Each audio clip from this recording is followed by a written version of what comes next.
నమస్కారం అండి. Mummy madam ఛానల్కు, ఐషా నేషనల్ ఛానల్కు సుస్వాగతం అండి. రెండు చెప్తున్నాను ఎందుకంటే ఈ వీడియో రెండింట్లో కూడా అప్లోడ్ చేద్దామని ఆలోచన అండి. అందరూ బాగున్నారా? నేను బాగున్నానండి. 3 పరీక్షలు, 6 ట్రైనింగ్ క్లాసులతో హ్యాపీగా ఉన్నానండి. నేను పరీక్షలు అయితేనే ఉన్నాయండి. పరీక్షల వల్ల వీడియో చేయడం వీలు కాలేదండి. ఇంకా పరీక్షలు అయిపోయాయి, ఇప్పుడు వీడియో చేయడానికి వీలైందండి. అందుకనే చాలా రోజులైందండి. 2 ఛానల్స్లో కూడా నేను వీడియో పెట్టక చాలా రోజులైంది. కనుక ఈ వీడియోని రెండిట్లో కూడా నేను బతికే ఉన్నానని చెప్పాలి కదా, అందుకని రెండిట్లో ఒకేసారి పెడదాం అనుకుంటున్నానండి. ఈరోజు మన టాపిక్ ఏంటంటే అండి, చాలామంది అండి పిల్లలకు వాళ్ళ ఎదుగుతున్న కొద్దీ వాళ్ళే తెలుసుకుంటారులే అనుకుంటూ ఉంటారండి. పెద్దవాళ్లకు వాళ్ళ బిజీ లైఫ్లో, వాళ్ళ ఉద్యోగ విధి నిర్వహణలో ఎవరి పనులు వారికి ఉంటున్నాయండి. ఈ రోజుల్లో మూలకు ఉండేవాళ్ళు ఎవరు లేరండి. వేస్ట్గా ఉండేవాళ్ళు ఎవరు లేరు, వృధాగా ఉండేవాళ్ళు ఎవరు లేరు. తల్లిదండ్రులు బిజీ, పిల్లలు చదువులతోని ఇంకా బిజీ ఉంటారు. మరి వాళ్లకు మంచి చెడులు చెప్పవలసిన అవసరం ఉందా? లేదా వాళ్ళే ఎరుగుతున్న కొద్దీ వాళ్ళే తెలుసుకుంటారులే, లోకం పోకడని బట్టి వాళ్ళంతటా వాళ్ళే మారుతుంటారులే, ఆటోమేటిక్గా వాళ్ళు వాళ్ళే తెలుసుకుంటారు అని చిన్నప్పుడు వాళ్ళను వదిలేయడం మాత్రం సమంజసం కాదేమో అని నా అభిప్రాయం అండి. అంటే 10 years వరకైనా, కనీసం 10 years వరకైనా వాళ్ళు మంచి చెడులు తెలుసుకునే విధంగా తల్లిదండ్రులు శిక్షణనివ్వడము, మంచి చెడులు తెలియచెప్పడము, ఏది మంచి ఏది చెడు, కొంచెం పౌరులుగా, మంచి బాధ్యత గల పౌరులుగా వారిని తీర్చిదిద్దడానికి తల్లిదండ్రులు ఏ విధంగా చేస్తే పిల్లలు మంచి పౌరులుగా గుర్తించబడతారు అందరికీ తెలిసి విషయాలు, కానీ ఈజీగా తీసుకుంటారండి. కొందరు తల్లిదండ్రులు ఏం చేస్తే పిల్లలు కూడా అదే చేస్తారండి. ఇంట్లో గొడవలు కీచులాటలు ఉన్నట్టయితే అదే వాతావరణం పిల్లలకు కూడా అలవాటు పడి ఎప్పుడు కొట్లాడుతూనే ఉంటారండి. సరే, పిల్లలన్నాక సరదా కొట్లాటలు, చిలిపి గిల్లి కజ్జాలు ఉండడం సహజమే. కానీ ఎప్పుడు సీరియస్గా ఉండే వాతావరణంలో భార్యాభర్తల మధ్య గొడవలలో పిల్లలు కొన్నిళ్ళలో కొందరు నలిగిపోతూ ఉంటారు. ఎవరు కూడా వీళ్ళు వెనుకకు తగ్గరు. భార్యాభర్తలు ఇద్దరు సమూచీలుగా, పిల్లలు ఉన్నారు, వాళ్ళు చదువుకోవాలి, వాళ్ళకు ప్రశాంత వాతావరణం కలిగించాలి అని వాళ్ళు అనుకోరు. వాళ్ళ వాదన వాళ్ళదే. గెలవడం కొరకు, గెలుపు కోసం ఆరాటం తప్ప పిల్లల భవిష్యత్తు గురించి ఆలోచించే వాళ్ళు కొందరు ఉంటారు. అందరూ ఇలాగే ఉంటారని మాత్రం మనం అనలేమండి. పరిస్థితులను బట్టి వాళ్ళు మారుతూ ఉంటారు. కొందరు ఎంత చదువుకున్నా కుక్కల కంటే ఘోరంగా కొట్లాడుతూనే ఉంటారు, కొట్టుకుంటూనే ఉంటారు. కాట్లాట అన్నమాట అది. ఆ కుక్కల కాట్లాటలాగా ఉంటుంది అది పరిస్థితి. ఎందుకంటే అక్కడ ఈగో ప్రాబ్లం వస్తూ ఉంటుంది. ఎవరింతటి వాళ్ళకు ఆర్థిక స్వాతంత్రం ఉండేసరికి ఈగో ప్రాబ్లం వస్తుంది. అప్పుడు ఏదో ఒకటి చేసుకోవాల్సి ఉంటుంది. పిల్లలు ఒకరి దగ్గర, లేదో అమ్మ దగ్గరనో నాన్న దగ్గరనో కంపల్సరీ పెరగవలసిన పరిస్థితులు వస్తాయి. కనుక పిల్లలు, తల్లిదండ్రులు ఇద్దరు ఒకే మాట మీద ఉండి పిల్లలను చూసుకోవాలి.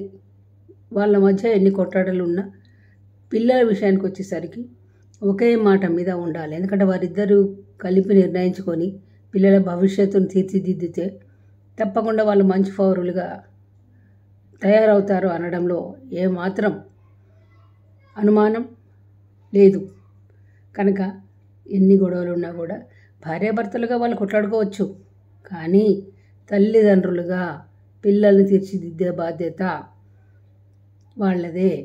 కనుక పిల్లలు ఉన్నప్పుడైనా కనీసం గొడవ పెట్టుకోకుండా మంచి వాతావరణం, ప్రశాంత వాతావరణం, ఆహ్లాదకర వాతావరణం పిల్లలను పెంచడానికి కల్పించాలి.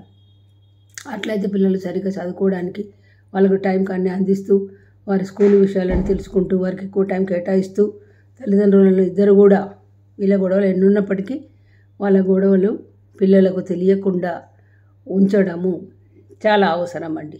ఎందుకంటే పిల్లలు మంచి వాతావరణంలోనే చదువుకోగలుగుతారు.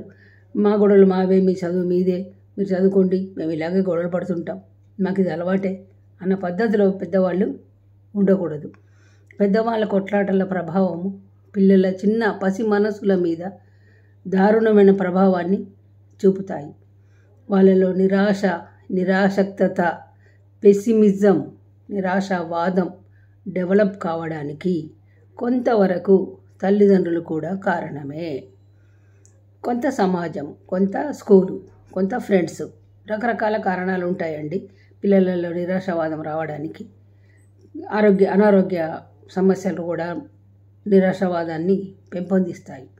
ఇట్లాంటి వాతావరణంలో పిల్లలు చదువుకోవడం సాధ్యమవుతుందా? దానికి తల్లిదండ్రులు ఏం చేయాలి? పిల్లలను ఏ విధంగా చూసుకోవాలి? పిల్లలను చాలా జాగ్రత్తగా చూసుకోవాలండి. ఎటువంటి చేతులు పట్టుకొని మరి 5-6 ఏళ్ళ పిల్లలని చేతులు చేసి పట్టుకొని వాళ్ళని నడిపించవలసిన బాధ్యత తల్లిదండ్రులదే. వాళ్ళు ముందు ఉరుకుతూ ఉంటారు, ఎదురుగా వాహనాలు అవి వస్తుంటాయి, అవి జాగ్రత్తగా పడవలసి ఉంటుంది కంపల్సరీగా. వీళ్ళ మాటలలో వీలు పడిపోతే పిల్లలు ఉరుకుతారు, ఏదో వెహికల్ వాళ్ళను ఢీకొనే అవకాశం ఉంటుంది.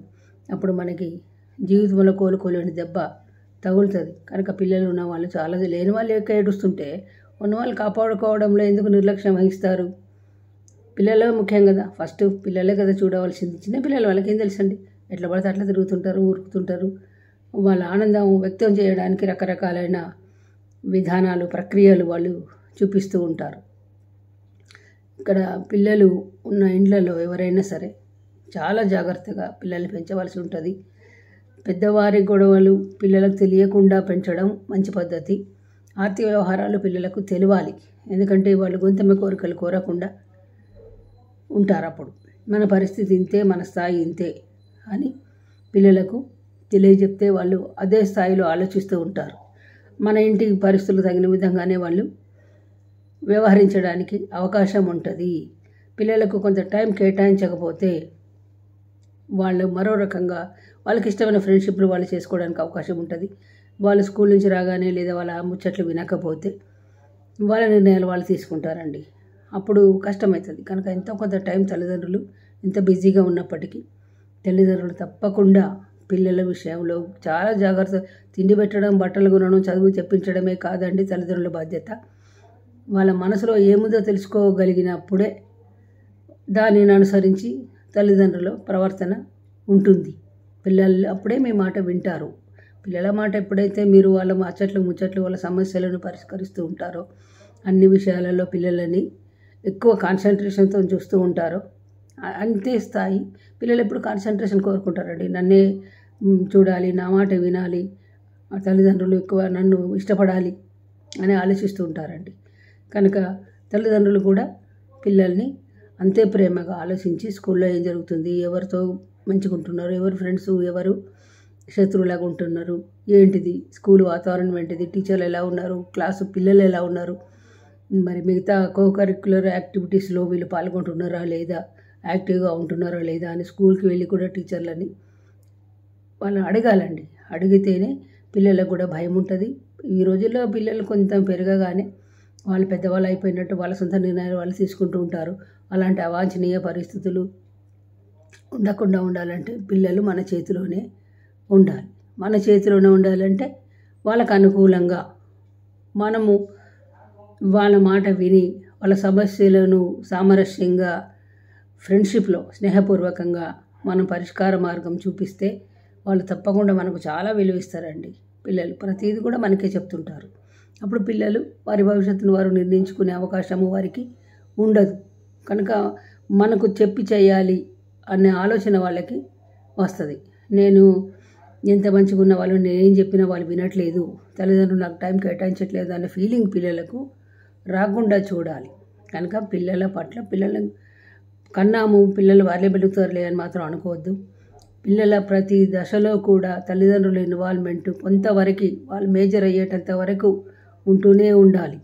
అట్లా ఉన్నప్పుడే వాళ్ళు మీ మాట వింటారు, మీకు గౌరవించి వాళ్ళు గౌరవప్రదంగా వాళ్ళు మిమ్మల్ని గౌరవించి వాళ్ళని మీ నిర్ణయాలు వాళ్ళు స్వీకరిస్తారు. లేకపోతే కష్టం. మీకు తెలియదా నేను చెప్పట్లేదు, నాకు తెలిసింది నేను చెప్తున్నానండి పెద్దదానిగా.